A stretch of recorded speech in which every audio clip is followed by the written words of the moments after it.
Welcome to the Buttrick Municipal Building in Sterling for tonight's forum with congressional candidate Bob Feuer.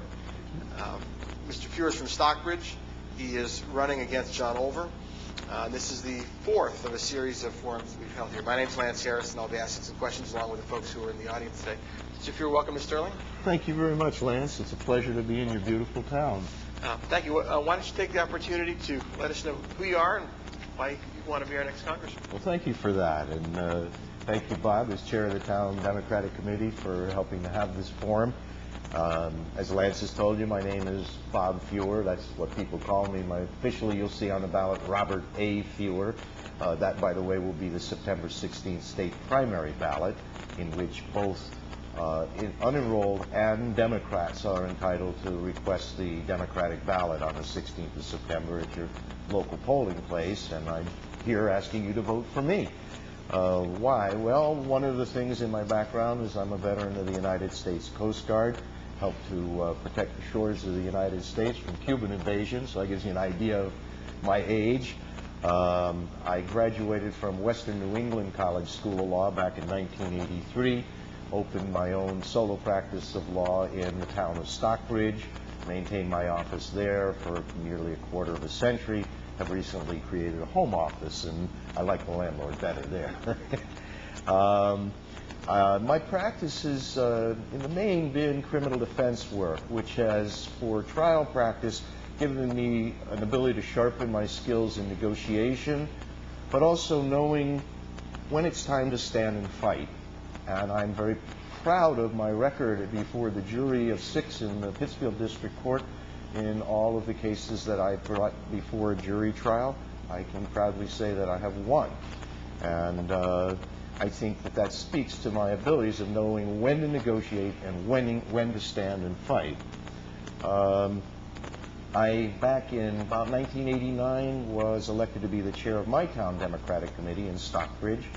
I performed that service, I think, until around the end of 95, beginning of 96. More recently, I was re-elected to the chairmanship to help out the past chairman who was having some health problems and get him through that period in his life. Back in 92, where I think, from what Lance is telling me, we had a dearth of attendance at our town Democratic meetings. Myself with a few other chairs in the Southern Berkshire District formed a coalition of town Democratic committees so that we could get events together that would draw more people, because it would go out to all the town committees. And we call that the Southern Berkshire Town Democratic Coalition. And at that time, I was elected and served as chairman of that coalition for a number of years.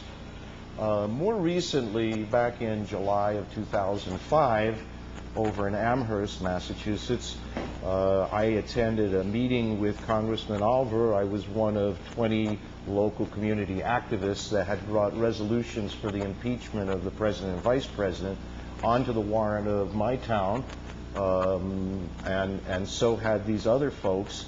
And we were, all these towns, then totaled 19 towns, were open town meetings, again, not by representative government, but where it was one person, one vote. And the carry was no less than 2/3 majority. The town of Leverett was 339 to 1, to give you an idea of the overwhelming support we found.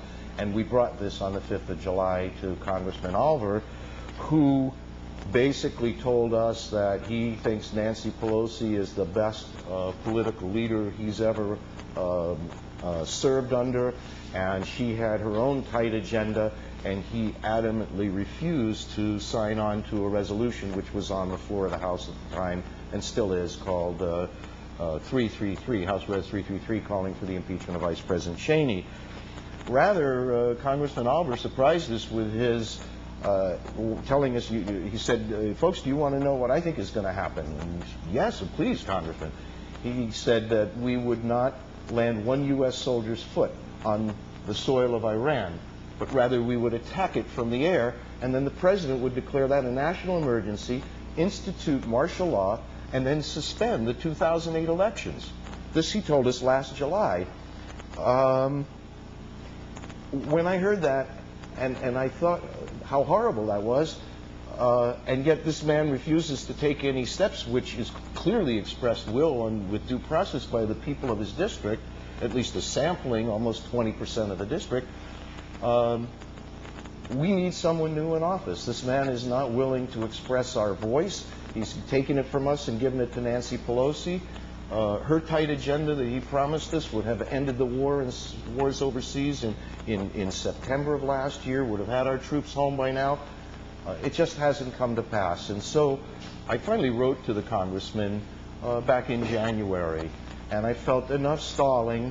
I think the letter was the 12th of January. I said, by the 25th of January, you will have co-sponsored House Resolution 333, put it out on a public wire, begun to work with other congressmen on coming up with resolutions for the impeachment of the president.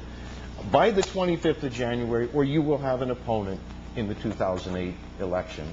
And Congressman Oliver has remained steadfast in his refusal to obey the will of the people.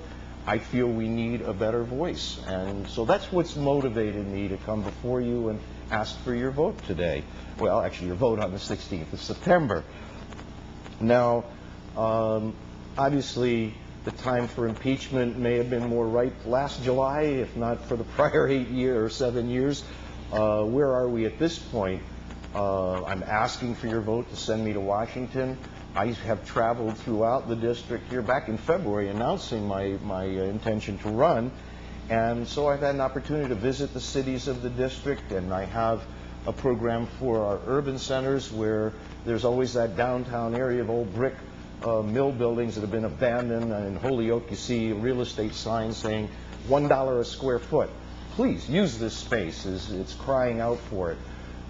We have a situation now where our federal government seems to be hell-bent on perpetuating our gaining and using the energy of the last century, which was oil. And there are technologies in place, there are technologies yet to be developed for alternative sources of energy. And so I could see the use of those old mill buildings as think tanks and incubators for all the developers of the new energies to come and for the manufacture of the devices that will run on these energies.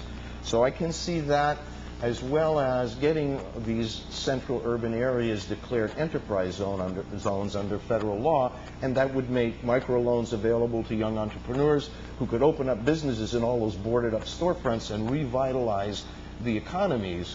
We know small business is the major employer, and I think jobs is a very big issue. So this is one way of reinstilling, revitalizing what has left at least western Massachusetts. And then in our rural areas, we need to be developing more, as I was talking with, I'm sorry, your first name again? Susan, about community-supported agriculture, with local farms that are providing foods to people locally. Presently, the average product on your grocery store shelf has traveled 1,500 to 1,700 miles to get there. With the price of diesel fuel over $5 a gallon, soon we won't even be able to afford to eat. But we can eat more healthfully, and we can create more jobs in our local rural communities from this community-supported agriculture. As well as, I believe, with climate change coming, we need to be opening up more arable land, which we have a surfeit of that at one time was open land before the First World War here in western Massachusetts.